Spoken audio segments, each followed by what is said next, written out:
Bonjour et bienvenue à toutes et à tous dans ce 4e épisode de Tout pour la culture. Pour réaliser le sujet d'aujourd'hui, on s'est vraiment baladé dans tout Paris. Pour être tout à fait honnête avec vous, on prépare un documentaire sur le street art et il se trouve que le sujet, comme les gens que ça nous fait rencontrer, sont tellement intéressants que ça prend un peu plus de temps que prévu. Mais à force de traquer les tags, les graphes et les collages de la capitale, je n'ai pas pu m'empêcher de remarquer qu'on croisait souvent le chemin d'un certain type de personnage. Des hommes, oui, mais des hommes de pierre.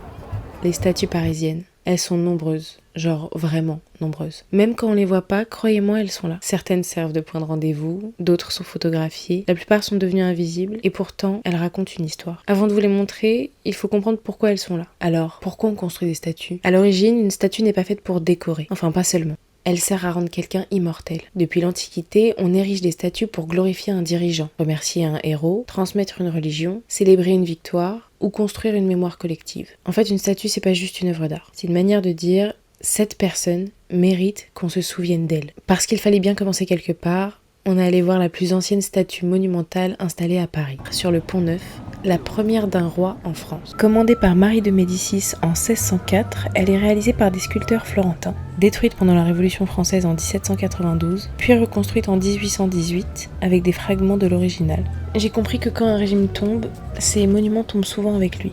Alors voici d'autres exemples. Pendant la Révolution française, la statue de Louis XIV, érigée en 1686 place des Victoires, est également détruite, au lendemain de la chute de la monarchie, renversée par les révolutionnaires. Place de la Concorde, anciennement place Louis XV, c'est la statue de ce dernier, un monument gigantesque inauguré en 1763, qui fut lui aussi détruit, puis fondu en 1792. La place devient ensuite place de la Révolution. Pendant la Commune de Paris, c'est la colonne Vendôme qui fut à son tour renversée. C'est probablement la destruction monumentale la plus célèbre de Paris. Les communards considèrent la colonne comme un symbole du militarisme napoléonien. Paris n'a pas toujours été rempli de statues. Si la capitale en compte aujourd'hui plus de 500, la grande majorité d'entre elles ont été installées au XIXe siècle. Cette période a même un nom, la statuomanie. À cette époque, la Troisième République veut raconter une nouvelle histoire de la France. Alors partout dans le pays, on érige des statues. Écrivains, scientifiques, hommes politiques, artistes, révolutionnaires. Chaque monument devient une manière d'enseigner ce qu'est un grand Français. Et c'est là que deux questions me viennent. Qui mérite une statue ? Et surtout, qui décide de ceux qui méritent d'être immortalisés ? En fait, c'est beaucoup plus politique que ce que je pensais. À Paris, les projets sont généralement proposés par des élus, des maires, des assos, des familles ou des citoyens. Ensuite, c'est étudié par les services culturels de la ville, débattu dans différentes commissions, puis le Conseil de Paris. Autrement dit, ce n'est jamais une décision prise par une seule personne. Mais ce n'est jamais non plus une décision complètement objective. Parce qu'à chaque époque, les élus choisissent les personnes qu'ils estiment importantes. Une statue, c'est pas seulement quelqu'un qu'on regarde. C'est quelqu'un qu'une société décide de regarder. Pendant des décennies, parfois pendant des siècles. Au début de la vidéo, j'ai parlé d'hommes de pierre. Et hélas, j'ai utilisé le bon terme. Puisque le nombre de femmes représentées à travers Paris en statue est dérisoire, à tel point que j'en ai parlé à tout le monde autour de moi et que j'arrêtais pas de leur poser la question. À votre avis, il y a combien de statues dans Paris ? Et vous pensez qu'il y a combien de meufs représentées là-dedans ? La réponse est la suivante. Paris compte environ 300 statues publiques. Et si on enlève les allégories, des statues de femmes anonymes qui représentent des notions ou des vertus, comme la liberté, la République ou encore la justice, les Vierges Marie, mais aussi les déesses antiques, seulement une quarantaine représentent des femmes historiques. Presque 9 statues sur 10 représentent des hommes. À Montmartre, sous des arbres, un buste, incontournable pour les touristes. Le cas d'Alida, probablement l'une des statues de femmes les plus connues de Paris, et pas vraiment pour les bonnes raisons. Une tradition veut que toucher sa poitrine porte bonheur en amour. À force d'être touchée, son bronze s'est poli.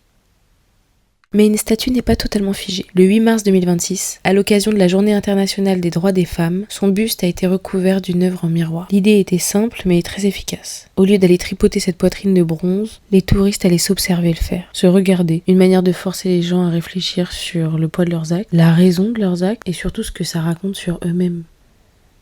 Il y a un lieu à Paris où de multiples femmes sont représentées, et cette fois pour qui elles étaient. Même si beaucoup de ses habitants sont des hommes, le jardin du Luxembourg abrite énormément de femmes importantes.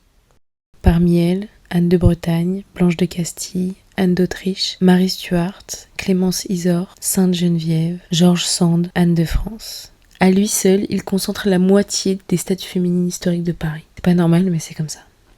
Si jamais par tout hasard un élu parisien passe par ici, je me permets de vous soumettre une légère requête. Je sais qu'il est moins coûteux, plus simple et sûrement plus pratique de donner leur nom à des rues ou de poser des plaques, mais j'aimerais sincèrement aussi pouvoir croiser ces femmes dans Paris. Des femmes comme Simone Veil, Gisèle Halimi, des femmes qui se sont battues, qui ont contribué à faire avancer nos droits et qui ont marqué notre histoire. Des femmes grâce auxquelles aujourd'hui nous pouvons vivre plus simplement et plus librement qu'avant. À mon grand désarroi, dans le reste de la capitale, on retrouve très peu de grandes femmes historiques représentées. Les plus connues sont Jeanne d'Arc, place des Pyramides. Devenue un symbole politique, elle a été récupérée par des camps très différents au fil des siècles, laissant place à des scènes inoubliables. Jeanne, au secours ! Heureusement, depuis quelques années, les choses commencent doucement à évoluer. En 2022, la ville de Paris inaugure une nouvelle statue, celle de Solitude. Une femme, trop longtemps oubliée de l'histoire. Ancienne esclave née en Guadeloupe, figure de la résistance contre le rétablissement de l'esclavage par Napoléon. Comme beaucoup, condamnée à mort, exécutée au lendemain de son accouchement. Pendant plus de 2 siècles, rien ne lui rend hommage. Aujourd'hui, elle fait partie du paysage parisien. Ce n'est pas seulement une nouvelle sculpture, c'est une nouvelle mémoire qu'on décide de commémorer. Une manière aussi d'obliger les gens à regarder. La manière dont les statues racontent le passé montre la façon dont une époque choisit de regarder ce passé. Finalement, je crois que ce sujet parlait surtout de mémoire, parce qu'une statue n'est jamais neutre. Elle est politique, elle est historique, elle est symbolique. Elle raconte qui l'on admire, qui l'on oublie, et surtout, qui en décide.